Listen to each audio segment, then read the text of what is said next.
Hi friends, welcome back to my channel Andhra అమ్మాయి ముచ్చట్లు. ఎలా ఉన్నారండి మీరందరూ? మీరు చాలా చాలా బాగున్నారని అనుకుంటున్నాను. మరి మరో కొత్త బ్లాగ్లోకి అయితే వెళ్ళిపోదాము. థంబ్నెయిల్ ఆల్రెడీ చూసారు కదండి. మంచి ముక్కల సాంబార్ అనమాట. అది మట్టి కుండలో వండితే ఎలా ఉంటుంది? మరి ఆలస్యం చేయకుండా వీడియోలో నేను ఆల్రెడీ మీకు కట్ చేసి పెట్టుకున్న ముక్కలు రెడీగా చూపిస్తున్నానండి. నేను ఇందులో ఆనపకాయ అయితే వాడలేదండి. ఆనపకాయ మనం ఎప్పుడు రెగ్యులర్గా సాంబార్లో వేసుకుంటూనే ఉంటాము, కానీ ఆనపకాయ బదులు గుమ్మడికాయ, దోసకాయ ముక్కలైతే నేను వాడానండి. గుమ్మడికాయ చాలా చాలా మంచిది. నెలకి ఒక్కసారైనా కూడా మనము గుమ్మడికాయ సాంబార్లో కానీ లేదా గుమ్మడికాయ పులుసు కూడా చేసుకుంటారు చాలామంది, బెల్లం వేసి అలా పులుసులా కానీ, లేదా పులుసు తినలేని వాళ్ళు సాంబార్ రూపంలో అయినా సరే మంత్లీ వన్స్ మనం అయితే తీసుకోవాలండి. ముఖ్యంగా ఆడవాళ్ళకి హార్మోనల్ ఇంబ్యాలెన్సెస్ ఉంటాయి కదండి కొంతమందికి, అలాంటి వాళ్ళకి కూడా ఈ గుమ్మడికాయ చాలా చాలా బాగా ఉపయోగపడుతుంది అన్నమాట.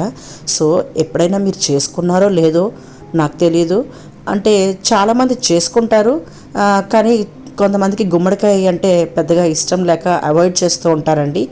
కానీ సాంబార్లో అయితే వేసుకోవచ్చండి. మీరు డైరెక్ట్గా ముక్క కూరలో తినలేకపోవచ్చు, కానీ సాంబార్లో అయితే తినేస్తాం కదా మనము. సో మీరు పిల్లలు ఇంట్లో తినలేని వాళ్ళు కానీ ఎవరైనా ఉంటే ఈ రకంగా అయితే చేసుకోండి. అలాగే ములక్కాయ, ముల్లంగి కూడా వేశానండి. ముల్లంగి అసలు వేస్తే వద్దనే వాళ్ళు ఎవరూ ఉండరు సాంబార్లోని. అలాగే ములక్కాయ ఇష్టపడని తెలుగు వాళ్ళు కూడా ఉండరండి. ఆరోగ్యానికి కూడా చాలా చాలా మంచిది కదా. ఒక ములక్కాయ 300 రోగాలను తగ్గిస్తుందంటండి. సో మనం అప్పుడప్పుడు సాంబారు కర్రీస్లోని మునగాకు కానీ ములక్కాయ కానీ తప్పకుండా మనము తీసుకుంటూ ఉండాలి. నేను ముందుగానే పప్పు ఉడకబెట్టి పెట్టుకున్నానండి. కుండలో పప్పు వేసుకున్నాను. ముక్కలు అన్నీ నేను కట్ చేసిన ముక్కలన్నీ అందులో వేసేసాను చక్కగా. ఆ తర్వాత ముందుగానే నానబెట్టుకున్న చింతపండు పులుసు అయితే పోసుకున్నానండి. చింతపండు పులుసు పోసుకున్న తర్వాత ఒక గ్లాస్ వాటర్ అయితే, ఆ పులుపుని అడ్జస్ట్ చేయాలి కదండి, అందుకని వాటర్ అయితే కుండ నిండుగా నేను వాటర్ కూడా వేసుకున్నాను. ఇంకా కరివేపాకు, కొత్తిమీర కడిగి కట్ చేసుకొని కొత్తిమీర పక్కన పెట్టుకున్నాను అనమాట. సో ఆ కరివేపాకు, కొత్తిమీర కూడా చక్కగా అందులోని వేసేస్తాను. చాలామంది పోపులో వేసుకుంటారండి. పోపు కంటే కూడా ఇలాగా మనం డైరెక్ట్గా ఆ కుండలోనే వేసేస్తే ఏంటంటే మంచి ఫ్లేవర్స్ అనేది ఉంటాయన్నమాట. వెజిటేబుల్ రెసిపీస్ ఏదైనా సరే కరివేపాకు ఫ్లేవరు చాలా బాగుంటుంది. అలాగే ఇది సాంబార్ కాబట్టి సాంబార్ అయినా రసమైనా ఖచ్చితంగా మనం కొత్తిమీరని అయితే యూజ్ చేస్తాము. సో ఈ రెండు కూడా కంపల్సరీగా వేసుకోండి. అలాగే ఇప్పుడు ముక్కలు వేసేసుకున్నాము, చింతపండు రసం కూడా వేసేసుకున్నాము, కొత్తిమీర కరివేపాకు వేసుకున్నాము. ఇప్పుడు ఇందులోని రుచికి సరిపడా సాల్ట్, పసుపు, కారము, అలాగే ఒక చెంచా పంచదార వేసుకున్నానండి. పంచదార బదులు చాలామంది బెల్లం కూడా వేసుకుంటారు. బెల్లం వేసుకుంటే కూడా చాలా చాలా బాగుంటుంది. అయితే నిన్ననే ఏం చేశారంటే ఇంట్లో ఉన్న బెల్లంతోని తాటికాయతోని మనం రొట్టె చేసుకుంటాం కదా, దానికి ఉపయోగించాను అనమాట. సో ప్రస్తుతానికి ఇంట్లో బెల్లం లేకపోయేసరికి నేను పంచదార యూజ్ చేస్తున్నాను. మీ దగ్గర బెల్లం ఉంటే కనుక ఖచ్చితంగా బెల్లంతోనే చేసుకోండి. రుచి ఇంకాస్త మంచిగా అనిపిస్తుంది అన్నమాట మనకి. అన్నీ వేసుకున్నాను కదండి, ఇప్పుడు మూత పెట్టేసుకున్నాను. ఇది ఒక 1/2 అవర్ మాత్రము బాగా ఉడకాలండి. ఓకేనా? చూసారా మరుగుతుంది. ఇలా మరుగుతున్నప్పుడే మనము సాంబార్ పొడి కూడా ఇందులో వేసుకోవాలి. నేను ఆల్రెడీ 2 స్పూన్స్ ఆఫ్ సాంబార్ పొడి అయితే నేను వేశానండి. ఆ వీడియో క్లిప్పు, ఆ చిన్న వీడియో క్లిప్పు నాది మిస్ అయింది.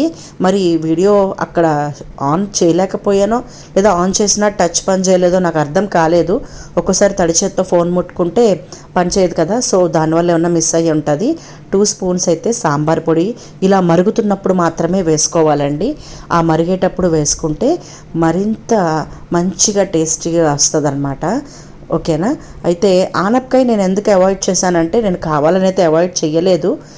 అంటే నేను తీసుకున్న మట్టి పాత్రకి ఈ ముక్కల వరకు సరిపోతాయండి.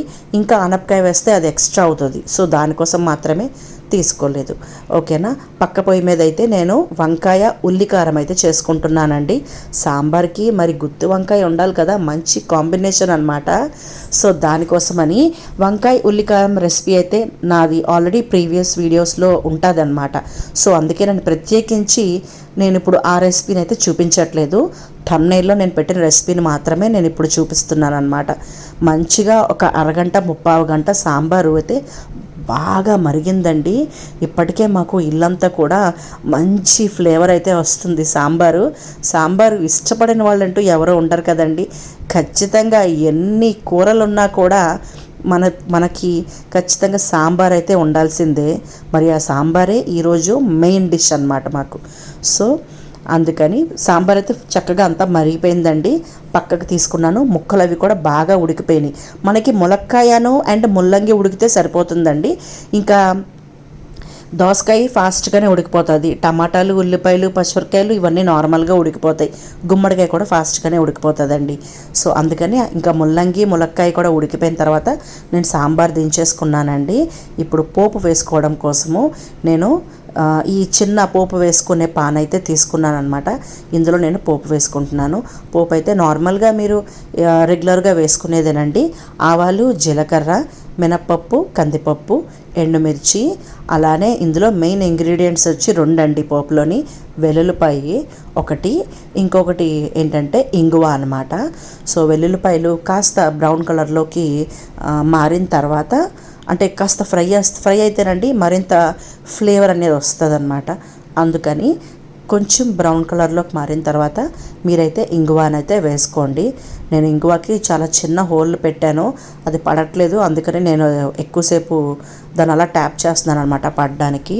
సో ఇలాగా మనం మంచి ఫ్లేవర్తో అయితే చేసుకోవాలి. ఇందులో కరివేపాకు ఇప్పుడు వేసుకోకపోయినా పర్లేదు. మనం ఆల్రెడీ ఇందాక బాయిల్ చేసుకున్నాం కదండి కరివేపాకులోని. ఇప్పుడు వేడివేడిగా సాంబార్ అయితే మంచి పొగలు వస్తుందండి. బాబా మంచి ఫ్లేవర్ అయితే వస్తుంది. సాంబారు మనము ఇందాక పొయ్యి మీద పెట్టినప్పుడు కుండ పై వరకు ఉందండి. మరి బాగా మరుగుతుంది కదా, అలా మరిగేసరికి కాస్త మనకి కుండకి కాస్త లోపలికి వెళ్ళిందనమాట. యమ్మీ టేస్టీగా ఉండే సాంబార్ అయితే రెడీ. వేడి వేడి అన్నంలో వేసుకొని తింటే అబ్బబ్బబ్బబ్బా ఉంటుందండి. మరి ఇంకా ఆలస్యం చేయకుండా మీరు కూడా ఈ రెసిపీని ఫాలో అయిపోండి. అలాగే నా ఛానల్ని సబ్స్క్రైబ్ చేసుకోండి. Thank you.